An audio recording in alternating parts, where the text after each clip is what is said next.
কলেজে এসেছি একটু ঝাঁক দেখাতে। বিশেষ দরকারে আমরা প্রায় 2 বছর পর কলেজে এসেছি।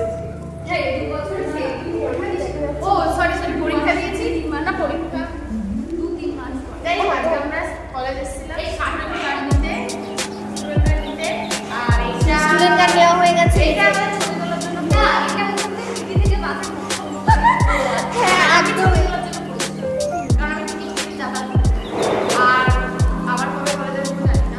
আমি তো আবার একবার আসবো, আবার ওই ইয়ে নিতে আসবো, কি যেন বলে স্টুডেন্ট কার্ড নিতে আসবো, আর হ্যাঁ রেজাল্ট নিতে আসবো, তারপরে